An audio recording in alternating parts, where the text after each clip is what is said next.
अऊज़ु बिल्लाहि मिनश्शैतानिर्रजीम बिस्मिल्लाहिर्रहमानिर्रहीम इज़ क़ाल यूसुफ़ु लिअबीहि या अबति इन्नी रअयतु अहद अशर कौकबन वश्शम्स वल्क़मर रअयतुहुम ली साजिदीन। हज़रत यूसुफ़ अलैहिस्सलाम का कुरानी वाक़या सूरह यूसुफ़ शरीफ में जो वाक़या हज़रत यूसुफ़ अलैहिस्सलाम का मौजूद है, उसकी जो तफ़सील और जो तफ़सीर है उसके मुताबिक ये वाक़या आप समाअत कर पाएंगे इंशाअल्लाह अज़ीज़। इस वीडियो में हज़रत यूसुफ़ अलैहिस्सलाम का जेल में जाना किस सबब से हुआ और वहाँ पर आप अलैहिस्सलाम किस तरह ज़िंदगी बसर कर रहे थे। किस्त नंबर 2 है और किस्त नंबर अव्वल में इससे पहले इब्तदाई वाक़या मौजूद है। बिस्मिल्लाहिर्रहमानिर्रहीम। हज़रत यूसुफ़ अलैहिस्सलाम के वाक़े की इब्तिदा कुरान पाक की सूरह यूसुफ़ शरीफ की कौन सी आयत मुबारका से, किस अंदाज से और कैसे अल्लाह ताला फरमाता है, इस पर एक वीडियो पहले अपलोड हो चुकी है। इसी चैनल पर आप किस्त नंबर अव्वल जो है, पहली किस्त जो है, आप उसको देख सकते हैं। आप अलैहिस्सलाम जेल में क्यों गए, कैसे पहुँचे और कितना अरसा रहे और आपकी ज़िंदगी मुबारक के वो लम्हात और वो घड़ियाँ अल्लाह ताला ने कुरान पाक में उसका जिक्र किस तरह फरमाया, इस वीडियो में जान पाएंगे। आप दोस्तों से गुजारिश है, अगर आपने हमारे इस चैनल को सब्सक्राइब नहीं किया तो सब्सक्राइब ज़रूर कर दीजिएगा ताकि आपके ज़रिए से दूसरों तक इस्लाम का पैगाम पहुँच सके।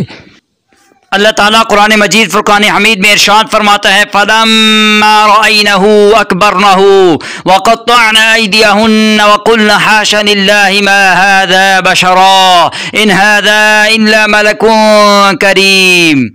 जब मिस्र की औरतों ने हज़रत यूसुफ़ अलैहिस्सलाम के हुस्न व जमाल को देखा, हज़रत यूसुफ़ अलैहिस्सलाम उनके सामने आए तो आपके हुस्न व जमाल में मिस्र की औरतें ऐसी खो गईं कि उनके हाथ में पकड़ी हुई छुरियां चल रही थी फरूट के ऊपर, फरूट के साथ ही उनके हाथ कट रहे थे, उनको खबर तक न हुई और वो उनकी बढ़ाई बोलने लगी और कहने लगी, ये तो बशरे इंसानियत से नहीं, ये बशरियत से नहीं, ये तो नहीं मगर कोई मुअज़्ज़ज़ फरिश्ता।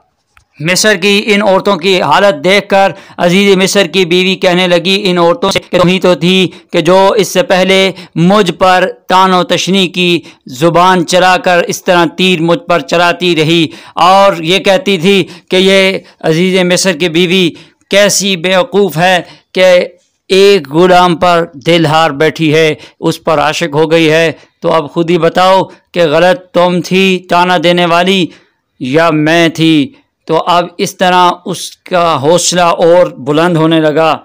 उस अजीज़ मिस्र ने तमाम शर्म व हया के, अजीज़ मिस्र की बीवी ने तमाम शर्म व हया के सारे पर्दे दूर करते हुए उसने अपने बुरे इरादा का एक मर्तबा फिर इजहार किया और ये भी कहा कि बेशक मैंने उसका दिल अपने काबू में लेना चाहा था मगर वो काबू में ना हुआ, मगर ये कह देती हूँ अगर उसने मेरा कहना ना माना तो उसको जेल जाना पड़ेगा और बहुत ज़लील ख्वार होगा।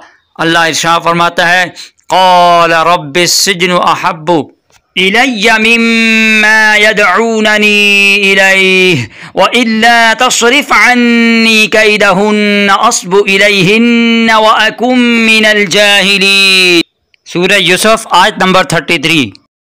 हज़रत यूसुफ अलैहिस्सलाम ने कहा, ए मेरे रब, मुझे कैद होना इस गुनाह से पसंद है जिसकी तरफ मुझे ये दावत देती हैं और अगर तूने इनकी साजिश मुझसे दूर न की तो मैं उनकी तरफ माइल हो जाऊंगा और मैं जाहिलों से हो जाऊंगा।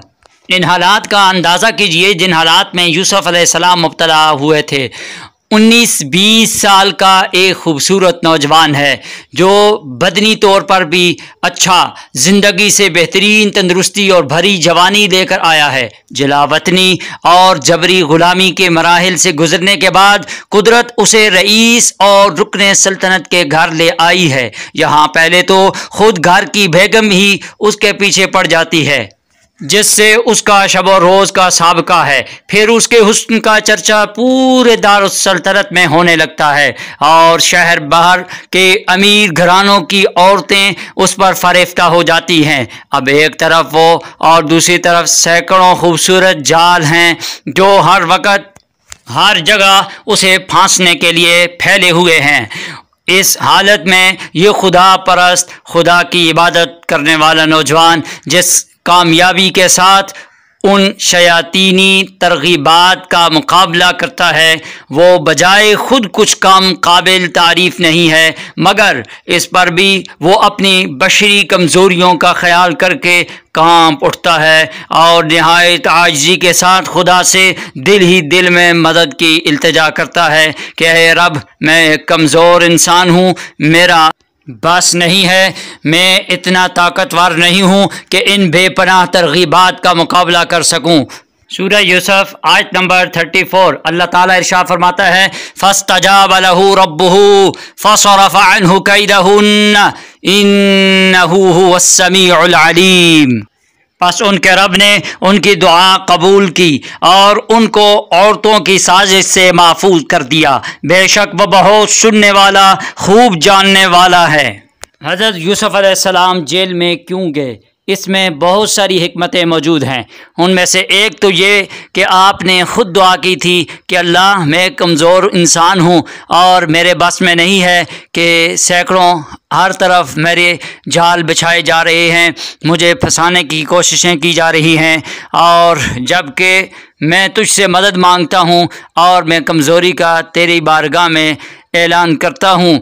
अल्लाह ने उनकी दुआ को कबूल किया, जिस तरह के अभी कुरान पाक की आयत से वाज़े हुआ। और हज़रत यूसुफ अलैहिस्सलाम ने अर्ज़ की थी कि मौला, इससे तो मुझे कैद खाना बेहतर है। तो अल्लाह ताला ने आपकी दुआ को कबूल किया। इस वजह से भी आप कैद खाना में गए और जेल में भी जाकर बहुत सारी हिकमतें ज़ाहिर होनी थी। बहरहाल यूसुफ अलैहिस्सलाम को कैद खाना भेज दिया गया और एक बेखता को खतावार, मासूम को मुजरिम बना दिया गया ताकि अजीज़ मिस्र की बीवी फजीहत और रुसवाई से बच जाए और मुजरिम को कोई मुजरिम न कह सके। अजीज़ मिस्र और उसके दोस्तों को अगरचे यूसुफ अलैहिस्सलाम की पाक दामनी की खुली निशानियाँ देख कर यकीन हो गया था, मगर शहर में इस वाक़या का चर्चा होने लगा। इसको ख़त्म करने के लिए मसलहतन इसी में उनको बेहतरी नज़र आई कि कुछ अरसा के लिए यूसुफ अलैहिस्सलाम को जेल भेज दिया जाए, और ये मसलहत भी पेश नज़र हो सकती है कि इस बहाने से यूसुफ अलैहिस्सलाम को अपनी बीवी से अलग कर दिया जाए ताकि वो दोबारा इस किस्म की हरकत ना कर सके। हुस्न इत्फाक के यूसुफ अलैहिस्सलाम के साथ दो नौजवान भी कैद खाना में दाखिल हुए। ये दोनों नौजवान शाही दरबार से वाबस्ता थे। एक उनमें से बादशाह का साकी था और दूसरा शाही बावर्ची खाना का जिम्मेदार। जिस ज़माना में यह वाक़या पेश आया, उस ज़माना के फ़िरऔन का नाम रैयान बिन अल वलीद था और उस साकी का नाम अबरू हाया अदयूना था और दूसरे का नाम मखलब या गालिब था। नाम के बारे में रवायात मुख्तलिफ हैं। वो जो दो नौजवान हज़रत यूसुफ अलैहिस्सलाम के साथ ही कैद खाना में गए, उनकी कैद खाना में जाने की क्या वजह थी, क्या सबब हुआ, बयान किया गया है कि मिस्र के कुछ लोगों ने जो बादशाह से किसी वजह से नाराज़ थे, बादशाह को रास्ता से हटाने की साजिश की और उसका आला कार इन दो नौजवानों को बनाया गया। ये लालच दिया उनको कि अगर तुम बादशाह के खाने या पानी में जहर डालकर बादशाह को हलाक कर दोगे तो तुम्हें बहुत सा माल देंगे। ये दोनों नौजवान इस पर आमादा हो गए, मगर बाद में साकी जो शराब या मशरूबात वगैरह पिलाने वाला, वो इस मामला से अलग हो गया। लेकिन नान पेज यानी जो रोटी वगैरह और सालन वगैरह ये तरतीब करता था, वो अपनी बात पर कायम रहा और बादशाह के खाने में उसने जहर मिला दिया। जब खाना बादशाह के सामने आया तो साकी ने अर्ज़ किया कि आप इस खाने को ना खाएं, इसलिए कि यह खाना जहर आलूद है। जहर मिलाने वाले ने जब ये सूरत हाल देखी तो कहा, बादशाह सलामत, ये आप मशरूब भी ना पिएं, इसलिए कि इसमें जहर मिला हुआ है। बादशाह ने साकी से कहा, तुम इस मशरूब को पियो। चुनाचे साकी ने पी लिया और उसको कोई नुकसान नहीं हुआ। इसके बाद नान पीस से कहा, तुम ये खाना खाओ। उसने इनकार कर दिया। वो खाना एक जानवर को खिलाकर तजर्बा किया गया, चुनाचे वो जानवर मसमूम खाना खाकर मर गया। बादशाह ने दोनों को कैद खाना भेज दिया, साकी को इब्तिदान शरीक साजिश होने की वजह से और खब्बाज को मुजरिम होने की वजह से कि उसने जहर मिलाया था। हज़रत यूसुफ अलैहिस्सलाम खुदा के पैगम्बर थे। दावत व तबलीग के साथ साथ इबादत व रियाजत, तक़वा व तहारत, रासबाजी, हुस्न किरदारी के लिहाज से कैद खाना में मुमताज़ थे। तमाम कैदी आपकी इज्जत व एहतराम करने लग गए, हत्ता कि कैद खाना का दारोगा भी आपका मोतक़िद हो गया था।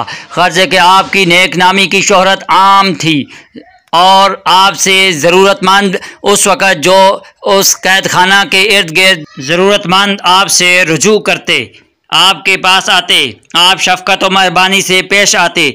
आप दावत व तबलीग का काम कैद खाना में भी शुरू किए हुए थे। अल्लाह ताला ने हज़रत यूसुफ अलैहिस्सलाम को ताबीर और रोया का खुसूसी इल्म भी अता किया था कि आप ख्वाबों की ताबीर जानते थे।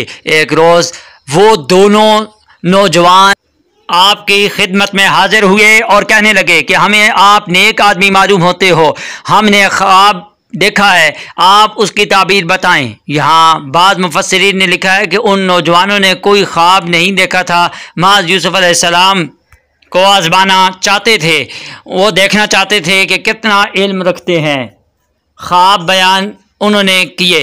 अल्लामा सयूती की राय भी यही है, मगर दीगर अक्सर मुफस्सिरीन की राय इसके ख़िलाफ़ है। उन कैदियों ने क्या ख्वाब बयान किए थे? पहला ख्वाब साकी ने बयान किया। उसने कहा, मैंने ख्वाब देखा है कि शराब के लिए अंगूर निचोड़ रहा हूँ। और दूसरे ने कहा, मैंने ये देखा है कि मेरे सर पर रोटियों का खान है और परिंदे उससे खा रहे हैं। हज़रत यूसुफ अलैहिस्सलाम नबी और नबी ज़ात थे। दीन की तबलीग का ज़ौक़ उनके रगो रेशा में पेवस्त था, इसलिए दीन हक़ की इशाअत उनकी ज़िंदगी का नस्बुल ऐन था। वो कैद में थे मगर मकसद हयात कैसे फरामोश करते। उन कैदियों ने जो ख्वाब देखे थे उसका जिक्र अल्लाह ताला ने सूरह यूसुफ आयत नंबर 36 में भी बयान फरमाया है।